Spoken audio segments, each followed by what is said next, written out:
Ma passion, elle date de 86, donc ça fait déjà un petit moment. Et puis, je me suis inscrite sur un coup de tête au Château Coutan.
Alors j'avais des cheminots dans ma famille. La passion du chemin de fer m'est peut-être venue à cause de ça, je ne sais pas. Mais enfin, depuis l'âge de 17 ans, je fais du monorail, de chemin de fer. J'ai commencé par des gros trains en tôle, puis après des moyens, puis maintenant j'en suis au tout petit. Alors je ne pensais pas quand j'étais jeune et puis que j'allais à Atrice, je passais devant le dépôt de Conflans-Jarny, je ne pensais pas à l'époque qu'un jour je réaliserais ce grand dépôt. C'est grâce à des gens du chemin de fer qui m'ont prêté qui m'ont donné les plans. Et à partir des plans, j'ai fait la maquette que vous voyez là en ce moment. Alors ça comprend, je dirais que le chemin de fer, l'avantage qu'il y a le modéliste dans le chemin de fer, c'est qu'il permet de faire revivre le passé. Alors c'est déjà une passion de modélisme d'une part, mais je pense que ça a eu aussi une valeur historique, puisque la SNCF détruit les bâtiments et nous, on les construit. Et ça permet aux jeunes de connaître ce qu'il y avait avant les fameux TGV de maintenant. Alors quand on fait du modélisme ferroviaire, quand les gens voient une maquette par exemple, ils sont habitués à voir des trains tourner en rond. Et on oublie un peu souvent, mais ça commence à progresser pas mal dans ce sens-là, à présenter une face importante du chemin de fer, c'est-à-dire le dépôt. Parce que tout commence là, surtout au temps de la vapeur. Les machines n'avaient pas une si grosse autonomie que celle électrique de maintenant. Elles avaient besoin de beaucoup d'entretien. Et tout ça, ça se passait dans la rotonde et dans le dépôt. Alors les machines, après avoir décroché leur train en gare, venaient se placer sous la rotonde si elles y séjournaient une journée ou deux. Les agents de conduite pouvaient dormir dans un local spécialement préparé pour eux à côté. Et les machines qui avaient des problèmes, eh bien, elles allaient carrément dans les ateliers qui sont devant pour se faire réparer. Et donc on a là, dans ce dépôt, tous les bâtiments qui ont chacun une fonction bien spécifique, qui servaient à faire fonctionner les locomotives à l'époque. Vous avez par exemple sur la droite le bureau de la feuille. C'est là que logent tous les genres de bureaux, toute la direction. Et c'est là qu'on prépare les itinéraires des trains, c'est là qu'on prépare le travail qui va s'effectuer dans le dépôt. C'est le centre nerveux du dépôt. À côté, vous avez le magasin, de pièces détachées. Vous avez un certain nombre de fonctions, menuiserie, chaudronnerie, tout ça qui sont dans les petits bâtiments. Vous avez les portiques que vous avez, c'est les portiques à sable, parce que toutes les machines, même les TGV, ont une réserve de sable en cas de patinage. Et on injecte sous les roues par de petites tuyauteries un peu de sable pour les aider à démarrer. C'est les problèmes. Donc les sableries sont présentes. Et de l'autre côté, du côté de l'entrée, vous avez une curieuse tuyauterie qui passe au-dessus, c'est le TIA, parce qu'il faut savoir que la locomotive à vapeur fonctionne, c'est un foyer dans lequel on met du charbon, et en brûlant, il réchauffe de l'eau qui se trouve dans la chaudière. Alors la chaleur part vers la cheminée dans des tuyauteries, et tout autour de ces tuyauteries, il y a de l'eau qui chauffe, et en chauffant fortement cette eau-là, ça produit de la vapeur qui est ensuite distribuée dans les cylindres, qui pousse un piston qui sert, qui par l'embiellage est accouplé aux roues et sert à faire fonctionner la locomotive.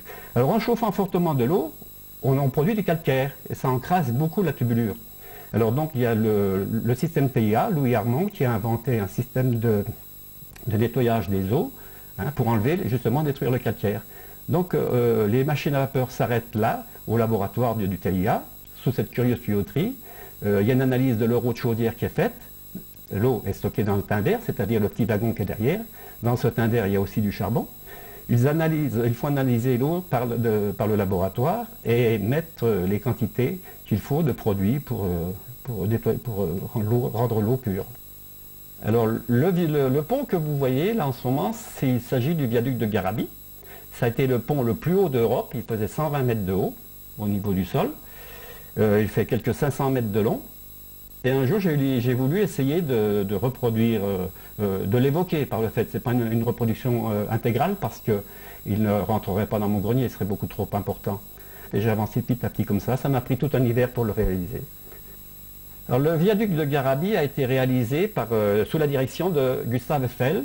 Hein, n'oublions pas que c'est aussi lui qui avait réalisé la gare de Verdun. C'est une gare qui est démontable puisqu'on a eu des guerres à Verdun et elle n'avait pas été prévue démontable par Eiffel, cette gare-là. Donc ce pont, c'était un ouvrage phénoménal pour l'époque, parce que quand on le voit de près, il est impressionnant, a donc été réalisé par Eiffel et par toute son équipe.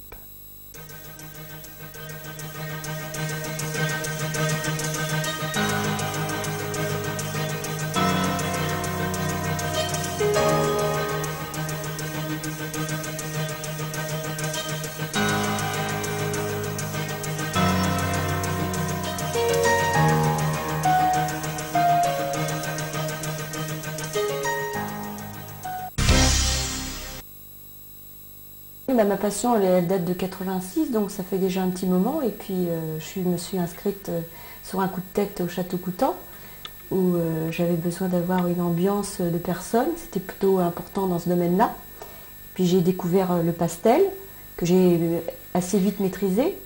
Et ensuite, je suis passée à la peinture à l'huile. Et puis, le cheminement s'est fait comme ça, quoi. Puis, j'ai été conviée à un vernissage au niveau de la sculpture et j'ai eu un déclic quand j'ai vu les œuvres de cette personne. Et je me suis décidée, à l'atelier justement au dessin où je vais, on a un professeur, M. Picasso, qui s'occupe de la sculpture. Et je suis passée directement de la peinture à la sculpture et puis je jongle. Un coup le dessin, un coup la sculpture. Je pense que c'est un complément. Et c'est mon frère qui m'a demandé le tableau de Matisse qui représente Fenêtre ouverte sur Tanger, où je pense que c'est ça le titre. Et ça représente, je sais pas, j'ai déjà travaillé depuis 15 heures dessus. Et on passe par les couleurs intermédiaires, comme on a appris à l'atelier. Mais disons que ces peintures-là, les couleurs qui sont en dessous ne sont pas forcément celles qui devraient être. Bon, moi, j'ai été obligée de suivre au détail ce que le peintre avait mis comme couleur en dessous. Là, par exemple, si je prends le détail, en dessous de ce bleu-là, on sent qu'il y a un rose ou rouge en dessous. Donc, il a fallu que je travaille en dessous par des couleurs comme le peintre avait fait. Et non comme forcément on appliquerait en atelier en dessous telle couleur ou telle autre. Et puis, il y a encore des petits détails à terminer. Il y a les fenêtres, il y a le travail encore du ciel. Bon, j'ai fait une erreur aussi dans mon tableau, c'est que j'avais mélangé un peu du médium qui me donnait un côté brillant et ça, il ne fallait pas. C'est où on travaille le tableau avec un peu de médium mais en touche régulière ou alors on passe directement avec la peinture. Mais moi, c'est l'impulsion du moment. C'est la peinture qui vient à vous, c'est une découverte d'une photo, pof, ça vous fait un déclic et pof, vous avez envie de peindre. Et là, on ne vous arrête pas, quoi. Et quelquefois, vous avez envie de faire ressentir dans un tableau quelque chose. Et il n'y a pas moyen parce que, comme je suis encore au stade de l'évolution et qu'il faut que je copie, il faut que je cherche mon envie dans les revues. Et c'est pas toujours jusqu'à présent, j'étais coincée par ça. Maintenant, je sens mes envies et je crois que je vais réussir petit à petit avec le temps à les dégager. Bon, c'est sûr qu'il n'y a pas l'aspect des ombres qu'on travaille quand on travaille sur une fleur. On a l'ombre qu'il faut travailler, qu'il faut mettre en relief. Tandis que des idées qu'on a en soi, c'est beaucoup plus difficile à mettre sur toile quand c'est dans sa tête parce qu'on n'a pas forcément les bonnes couleurs. Et puis, je pense que ça se fera peut-être petit à petit. Je pense qu'il y a une évolution qui s'adapte tout doucement. Ça ne se fait pas comme ça du jour au lendemain, crac. Bon là c'est recouvert, c'est un bas-relief qui est recouvert d'un linge parce qu'il faut que ce soit humide pour pouvoir le travailler parce que la terre sèche très très vite. Ensuite bon là il y a quelques petites imperfections, vu le professeur m'a dit bon ça ne doit pas être comme ça, donc on doit pouvoir travailler et l'enlever pour le diminuer. Et on travaille en général, enfin moi je travaille beaucoup avec les doigts. Donc il faut descendre encore ici. Donner cette aspérité pour pouvoir refaire et remettre. Donc ce qui est appréciable, c'est qu'à la terre, on peut enlever, faire des erreurs et remettre. Et tout ça, c'est une initiation pour pouvoir après, par la suite, travailler dans de la pierre. Ça vous permet de dire, ce coup-ci, là, j'ai pas enlevé, j'ai pas raté, parce qu'une fois que la pierre s'est creusée et que le morceau est enlevé, ben, on peut pas le remettre. Puis à les côtes.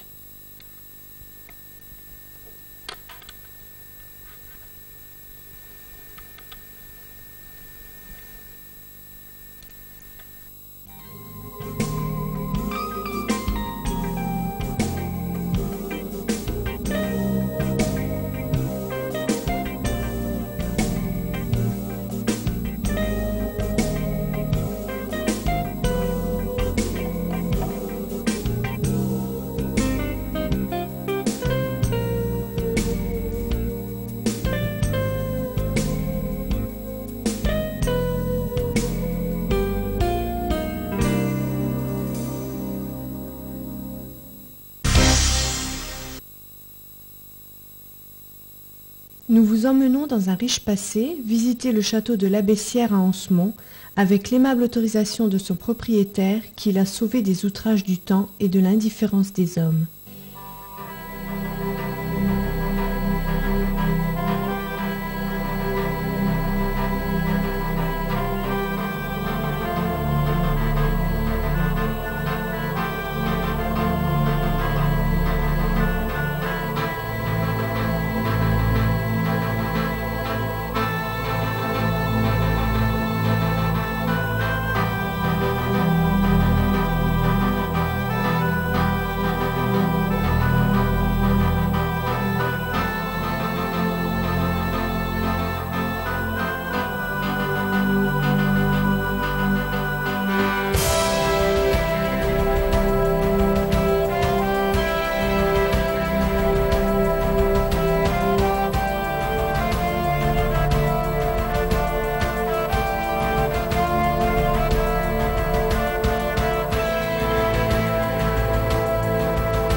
Voilà, le château de l'Abbessière a été construit sans doute au début du XVIIIe siècle, vers 1720. Il appartenait à la famille du baron de Perrin de l'Abbessière, une famille qui était originaire de la région de Castres, qui ont émigré dans la région avant la Révolution française. Pour quelle raison, je ne sais pas.